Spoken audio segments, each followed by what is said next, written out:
नमस्कार विद्यार्थी मित्रांनो, स्वागत आहे आपल्या सर्वांचे आपल्या यूट्यूब चॅनल मास्टर वैभव हिरेमध्ये। तर विद्यार्थी मित्रांनो, आजच्या व्हिडिओमध्ये फक्त 14 ते 15 मिनिटाच्या व्हिडिओमध्ये तुमचे 4 गुण जे आहेत ते फिक्स करणार आहोत विद्यार्थी मित्रांनो। तर व्हिडिओला नक्की शेवटपर्यंत बघा विद्यार्थी मित्रांनो, तुम्हाला थोडक्यात टिपा लिहा किंवा संकल्पना स्पष्ट करा अशा नावाचा जो प्रश्न असतो जो की असतो तुम्हाला 4 गुणांसाठी, म्हणजे तुम्हाला 4 गुणांसाठी तो विचारला जातो। आणि या व्हिडिओला तुम्ही जर शेवटपर्यंत बघितलं तर यामधील कोणत्याही 2 तुम्हाला 3 टिपा लिहिण्यासाठी असणार, त्यामध्ये बोललेलं असणार कोणत्याही 2 टिपा लिहा, ठीक आहे। तर तुम्ही सर्व ज्या टिपा दिलेल्या असणार त्या शेवटपर्यंत बघा, म्हणजे ज्या आम्ही वाचून तुम्हाला सांगणार। तसेच तुम्हाला हे जर टिपा इम्पॉर्टंट वाटतील तुम्ही स्क्रीनशॉट घेऊ शकता किंवा PDF डिस्क्रिप्शन बॉक्समध्ये आमच्या टेलिग्राम ग्रुपची लिंक दिलेली आहे, त्यावरती जाऊन तुम्ही ते डाउनलोड करू शकता। तर बघा विद्यार्थी मित्रांनो, प्रश्न थोडक्यात टिपा लिहा यावरती जाऊया, ज्यामध्ये तुम्हाला प्रकरणे, इतिहास, लेखन आणि पाश्चात्य परंपरा दिलेल्या आहेत। बघा, तुम्ही जर ही व्हिडिओ जी आहे तुम्हाला असं वाटत असेल की IMP क्वेश्चन्स नसून तुम्हाला फक्त काहीतरी तुमचा टाइम वेस्ट होतोय, तर विद्यार्थी मित्रांनो तुम्ही डिस्क्रिप्शनमध्ये डायरेक्टली टेलिग्रामची लिंक दिलेली आहे, त्यावरती जाऊन देखील डाउनलोड करू शकता याचं PDF।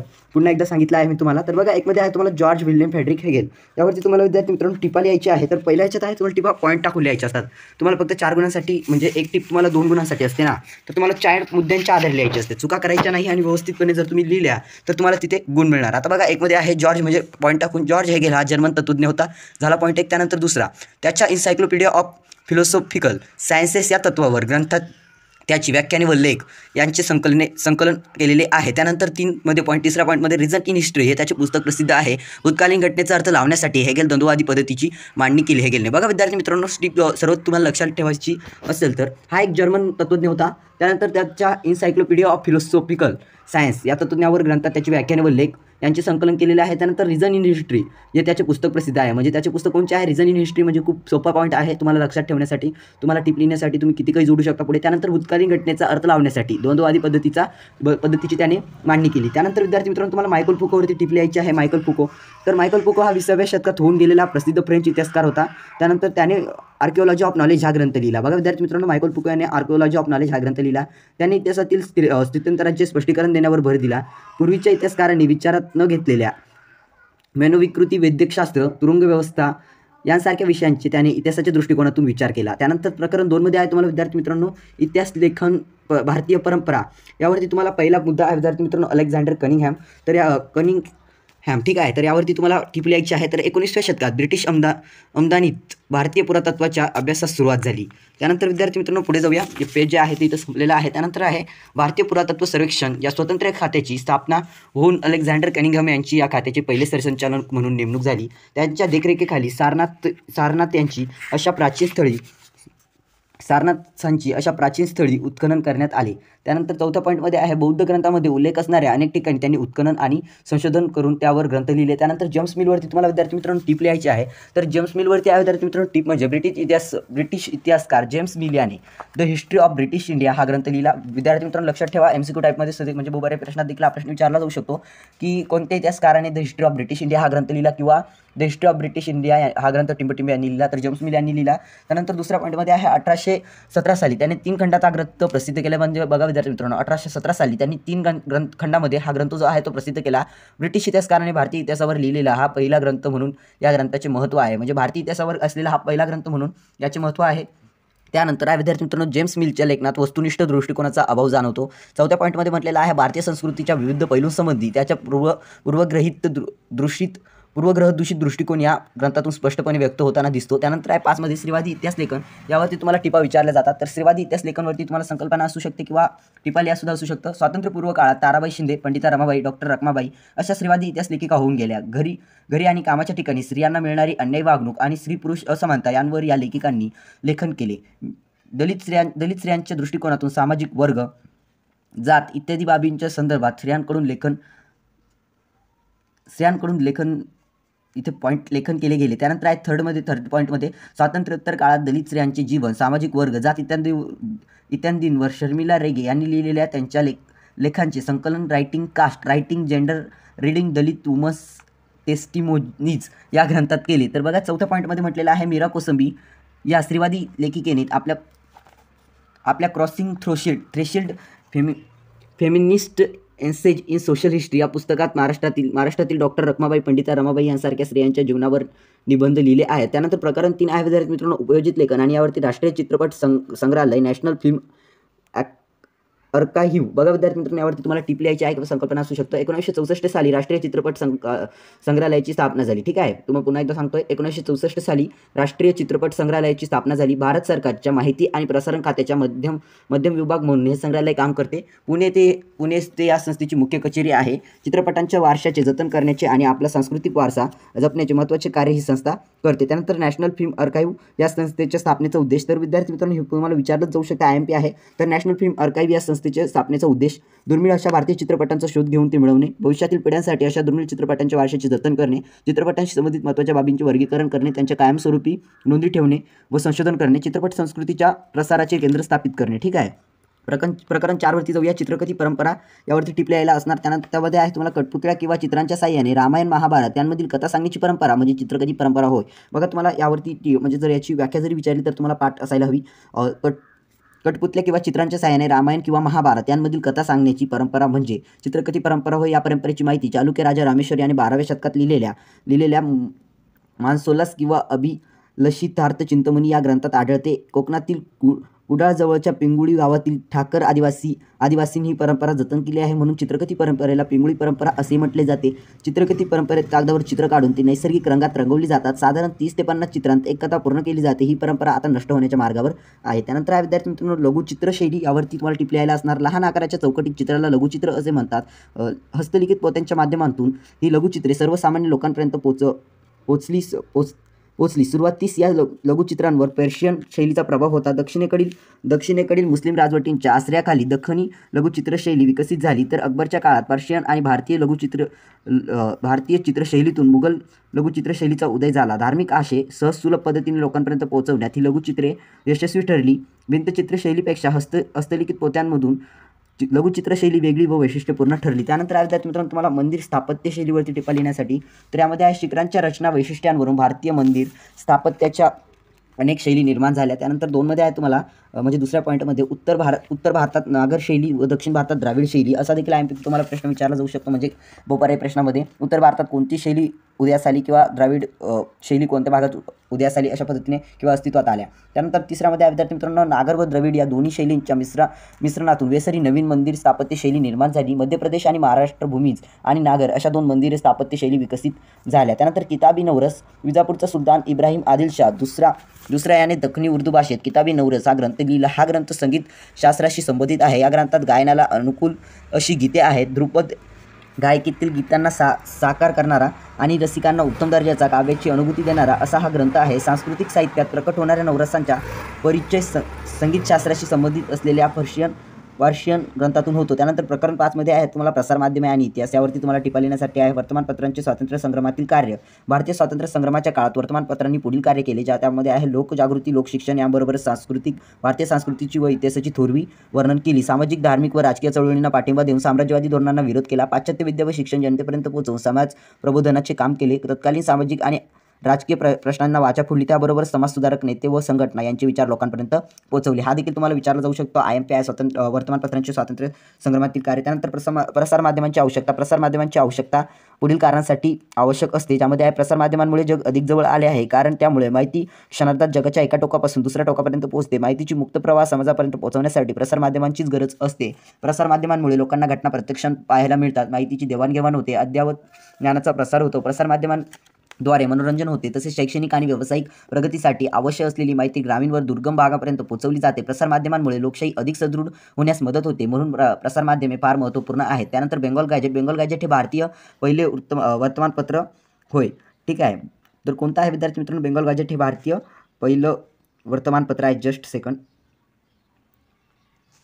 तर बेंगॉल गॅजेट विद्यार्थी मित्रांनो इथे तर ते डायरेक्ट आलेलंच नाही आहे. इथे ते पेज शक्यतो स्किप झालेलं असणार.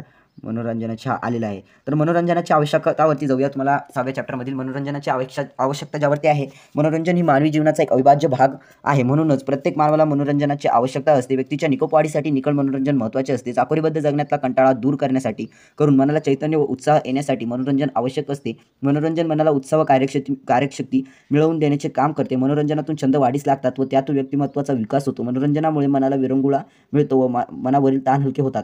तमाशा. आता बघा विद्यार्थी मित्रांनो तमाशावरती तुम्हाला टिप लिहायला येऊ शकते. पर्शियन भाषेतून मराठीत आलेल्या शब्दाचा अर्थ चित्ताला प्रसन्नता देणारे दृश्य असा होतो, म्हणजे तमाशाचा अर्थ. तर लोककला आणि अभिजात लोकपरंपरांच्या मिश्रणातून तयार झालेला हा मनोरंजनाचा कला प्रकार 18व्या शतकात महाराष्ट्रात चांगलाच लोकप्रिय झाला. तमाशाचे संगीत, बारी आणि ढोलकीचा फड असे 2 परंपरागत प्रकार आहे. संगीत बारीत लावण्या व संगीत त्यांच्या तालावर नृत्य केले जाते. ढोलकीचा फड या प्रकारात गण म्हणजेच गणेश वंदन, गवळण, बतावणी व नंतर वग म्हणजेच वगनाट्य सादर केले जाते. त्यानंतर आहे विद्यार्थी मित्रांनो तुम्हाला नेक्स्ट पेजवरती ज्यामध्ये आहे इच्छा माझी पुरी करा किंवा गाढवाचं लग्न अशी आधुनिक स्वरूपात रंगमंचावर आलेली बिग नाट्ये खूप गाजली. ठीक आहे, तुम्ही गाढवाचं लग्न पिक्चर देखील बघितलेला असेल. रंगभूमी व चित्रपट या क्षेत्रांशी संबंधित व्यावसायिक क्षेत्रे. तर विद्यार्थी मित्रांनो रंगभूमी आणि चित्रपट यांशी संबंधित क्षेत्रे पुढील प्रकारे आहे. व्यावसायिक क्षेत्रे आहेत. रंगभूमीसाठी नेपथ्य, वेशभूषा, केशभूषा, रंगभूषा करणाऱ्या अनेक तज्ज्ञांची गरज असते. दिग्दर्शक, कलाकार, छाया या प्रकाशयोजन करणारे तंत्रज्ञ व सहाय्यक यांची गरज असते. लेखक, त्यांचे सल्लागार, संगीत व भाषा यांतील जाणकार व सर्वांची आवश्यकता असते. चित्रपटासाठी या सर्वांची आवश्यकता असते. त्याबरोबर कॅमेरामॅन, संवादलेखन, लेखक, कथालेखन, नृत्य दिग्दर्शक, गीतकार अशा तज्ज्ञांची आवश्यकता. रंगभूमी व चित्रपट या क्षेत्रांशी संबंधित ही सर्व व्यावसायिक क्षेत्र आहेत. त्यानंतर खेळ आणि इतिहास. खेळणे आणि उत्सव यामधील तुम्हाला यावरती टिपा लिहायच्या आहे. उत्सव व खेळणी यांचा प्राचीन काळापासून घनिष्ठ संबंध आहे. विविध सांस्कृतिक आणि धर्मात उत्सव प्रसंगी विविध खेळण्यांनी सजावट केली जाते. लहान मुलांना खेळण्यांची वाटप केली जाते. सांताक्लॉज नाताळमध्ये मुलांना खेळणी देऊन जातो. दीपावलीच्या उत्सवात महाराष्ट्रातील मातीच्या किल्ल्यांवर शिवराय व सैनिकांच्या प्रतिमा ठेवतात. ती खेळणीच असतात. गावोगावच्या जत्रा आणि उत्सव प्रसंगी बाजारात मोठ्या प्रमाणात खेळण्यांची दुकाने लागतात. बैलपोळा, नागपंचमी अशा सणांप्रसंगी मातीचे बैले, गाडी, नागोबा अशी खेळणी तयार केली जातात. मुले या खेळण्याशी खेळतात, स्पर्धा लावतात. त्यानंतर खेळ व चित्रपटवरती तुम्हाला टिप लिहायची आहे. पूर्वीच्या चित्रपटांमधून नायक नायिका खेळ खेळत असल्याची किंवा खेळांची दृश्य दाखवली जात असत. अलीकडच्या काळात खेळ आणि खेळाडूंचा जीवनपट दाखवणारे हिंदी, इंग्रजी चित्रपट निघाले आहेत. लगान, दंगल असे क्रिकेट, कुस्ती खेळांशी संबंधित चित्रपट निघाले आहेत. मेरी कोम, फोगट भगिनी या खेळाडूंच्या जीवनावर चित्रपट निघाले आहेत. प्रसिद्ध धावपटू मिल्खा सिंग, भारतरत्न सचिन तेंडुलकर आणि क्रिकेटपटू विद्यार्थी मित्रांनो महेंद्रसिंग धोनी यांच्या कारकिर्दीवरही चित्रपट निघाले. एकूण खेळ व चित्रपट यांचा संबंध मुखपटापासून आजपर्यंत घनिष्ठ राहिलेला आहे. त्यानंतर प्रकरण 8 मध्ये पर्यटन आणि इतिहास यावरती तुम्हाला पर्यटनाची परंपरा यावरती तुम्हाला आहे. अन्नाच्या शोधासाठी आणि सुरक्षेसाठी अश्मयुगातील माणूस सतत भ्रमंती करीत होता, पण हे त्याचे पर्यटन नव्हते. नवाश्मयुगानंतर काही उद्देशाने माणूस पर्यटन करू लागला. ठीक आहे. त्यानंतर दुसऱ्या पॉईंटमध्ये म्हटलेलं आहे भारताला पर्यटनाची परंपरा प्राचीन काळापासून लाभली आहे. तीर्थयात्रा करणे, परिसरातील जत्रा यात्रांमध्ये भाग घेण्यासाठी जाणे हे त्याचे धार्मिक पर्यटन होते. व्यापारासाठी दूरवर प्रवास केला जाई.